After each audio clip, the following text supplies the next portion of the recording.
दोस्तों, आप सबको जय मसीह की। यीशु पप्पा मिनिस्ट्री में आप सभी को स्वागत है। आज हम जानेंगे बीज बोने वाले का दृष्टांत, जो कि मत्ती 13 अध्याय 3 से लेकर 9 वचन में लिखा है। तो वीडियो को शुरू करने से पहले मैं आप सभी को रिक्वेस्ट करूंगी कि अगर आप अभी तक मेरे चैनल को सब्सक्राइब नहीं किए हो तो प्लीज़ सब्सक्राइब कर दीजिए और बेल आइकन को दबाना ना भूलिएगा, ताकि ऐसे ब्लेसिंग वीडियो आपके पास इजीली पहुंच सके। तो चलिए शुरू करते हैं। दोस्तों, प्रभु यीशु मसीह के समय बड़ी संख्या में लोग उसके प्रवचन सुनने के लिए एकत्रित थे।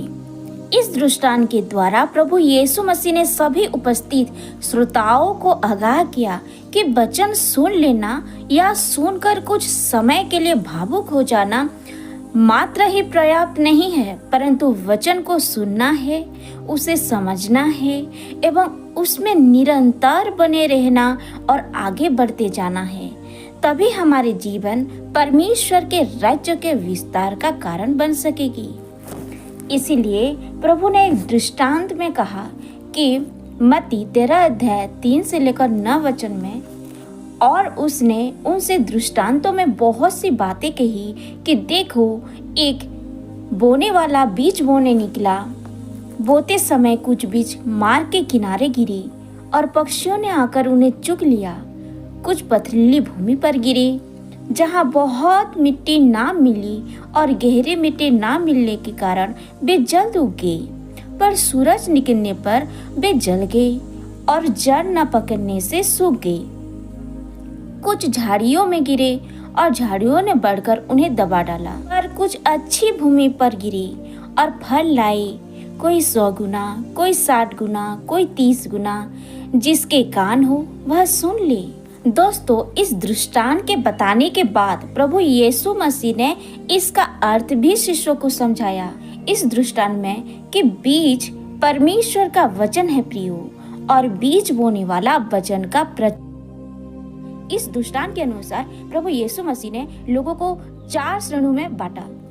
पहला श्रेणी ये है कि दोस्तों, कुछ बीज मार्ग के किनारे गिरे और पक्षियों ने आकर उन्हें चुग लिया। इसका मतलब यह है कि ऐसे लोग सम्मिलित हैं जो वचन को ना तो ध्यान से सुनते हैं और ना ही उसे समझने का प्रयास करते हैं। वे वचन को एक कान से सुनकर दूसरे कान से निकाल देते हैं। दोस्तों, ऐसे लोगों के जीवन में वचन का कोई प्रभाव नहीं होता। ऐसे लोग परमेश्वर के राज्य के योग्य नहीं होते। दूसरा दृष्टांत को समझेंगे। कुछ बीज पथरीली भूमि पर गिरे और शीघ्र ही उग आए, किंतु सूर्य की गर्मी से वे झुलस गए। उनके जड़ें भी गहरी नहीं थी, अतः वे जलकर खत्म हो गई। इसका मतलब यह है, इस श्रेणी के लोग प्रियो ऐसे होते हैं, वचन को सुनकर तुरंत आनंद के साथ उसे मान लेते हैं, क्षणिक भावावेश में आकर बहुत से प्रण कर लेते हैं, किंतु जरा से क्लेश, थोड़े से त्याग, परेशानी, प्रलोभन एवं अहित यदि उनके जीवन में हुआ, तुरंत ठोकर खाते हैं और विश्वास में कमजोर होने के कारण ये वापस अपनी पुरानी दशा में लौट जाते हैं। ऐसे लोग भी परमेश्वर के राज्य में प्रवेश नहीं कर सकेंगे और परमेश्वर के राज्य के योग्य नहीं है। तीसरा दृष्टांत को समझेंगे। कुछ बीज कटेली झाड़ियों में गिरे और ऐसे पौधों को झाड़ियों ने बढ़ने नहीं दिया। इस तीसरे श्रेणी के लोग कैसा होते हैं दोस्तों, ऐसे तीसरे श्रेणी में ऐसे लोग होते हैं जिनका विश्वास बड़ा अधूरा होता है। ऐसे लोग दोहरा जीवन जीना चाहते हैं। वे परिवार, क्रिसमस, गुड फ्राइडे या ईस्टर के दिन आराधना में उपस्थित हो जाना या विशेष गीत प्रस्तुत कर देना, इसे पर्याप्त समझते हैं।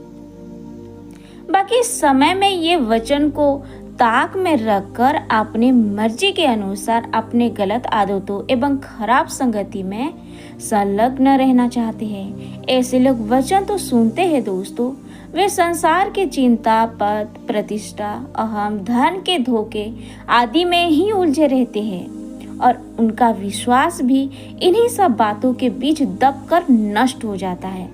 ऐसे अधूरे रूप से समर्पित लोग भी परमेश्वर के राज्य के योग्य नहीं है। आइए समझते हैं चौथा दृष्टांत ये है कि कुछ बीज अच्छी भूमि पर गिरे और 60, 70 और 100 गुना फल लाए। इसका मतलब क्या है? से चौथे श्रेणी के लोग दोस्तों वचन को ध्यान से सुनते हैं, समझते हैं, निरंतर उसमें परिपक्व होते जाते हैं तथा उसे अपने जीवन में हर पल लोगों के जीवन से आत्मा का फल प्रकट होता है, उसके गवाही प्रकट होती है। ऐसे लोग जीवन में कठिन और विषम परिस्थितियों में भी विश्वास में दृढ़ और मजबूत और गहरी होती है। ये बहुत महत्वपूर्ण चीज है कि जैसे भी परिस्थिति क्यों ना आ जाए, ऐसे लोग विश्वास में दृढ़ होते हैं, मजबूत होते हैं। ऐसे लोग बहुतों के लिए आशीष का कारण बनते हैं। दोस्तों बीज बोने वाले दृष्टांत से हमें क्या सीख मिली? दोस्तों हमें पूरी विश्वास योग्यता से प्रचार करना है। यह सोचकर कि हमारे प्रचार से लोगों में कोई परिवर्तन नहीं होगा, निराश होकर चुप नहीं बैठना है। प्रचार करना प्रत्येक मसीह का कर्तव्य है। स्मरण रखिए कि प्रभु यीशु मसीह के सशक्त एवं अधिकारपूर्ण प्रचार से भी चंद लोग ही परिवर्तित हुए, किंतु इन थोड़े से ही ऐसे परिवर्तित लोगों ने संपूर्ण दुनिया में मसीहत का प्रचार किया। प्रभु यीशु मसीह द्वारा अच्छी भूमि में बोए गए थे थोड़े से ही बीज 60, 70 और 100 गुना फल लाए। प्रभु में हमारा परिश्रम कभी व्यर्थ नहीं जाता दोस्तों। एक ही परिवर्तन परमेश्वर की सामर्थ से आशा से परे आत्मिक क्रांति लाने में समर्थ हो सकता है। भले ही 90% के बीच यह प्रचार करना व्यर्थ समझा जाए, परंतु 10% प्रचार भी यदि प्रभावशाली हो तो परमेश्वर इसे 60, 70 और 100 गुना फलवंत कर सकता है। जो लोग अपने जीवन में वचन की, परमेश्वर के प्रेम, दया, अनुग्रह एवं बलिदान की अपेक्षा करते हैं, वे चाहे सांसारिक रूप से कितने ही समृद्ध और प्रतिष्ठित हो जाए दोस्तों, परंतु जिस प्रकार जड़ न होने पर पौधा नष्ट हो जाता है, उसी तरह उनका जीवन भी एक दिन समाप्त हो जाएगा। वे सांसारिक बातों को हमेशा अपने जीवन में अहमियत देते रहते हैं, सब इस जीवन के साथ ही समाप्त हो जाएगी। मोस्ट इम्पोर्टेंट बात यह है कि हमारा विश्वास कितना दृढ़ और मजबूत रहा है। हमने वचन के शिक्षाओं के अनुसार जीवन जिया है या नहीं, हमारा परमेश्वर से कैसा संबंध रहा है। इन्हीं बातों का प्रभाव अनंत तक होता है दोस्तों, और जीवन की शांति, अनंत जीवन की निश्चितता, आशा और विजय इन्हीं बातों पर निर्भर होती है। हम अपने आप को किस श्रेणी में पाते हैं? अपने आप को जांचो दोस्तों कि आप किस श्रेणी में हो। दोस्तों हमें प्रकाश में आगे बढ़ना चाहिए, जिसमें हम भी परमेश्वर के राज्य के योग ठहर सके और कई गुना फल ला सके।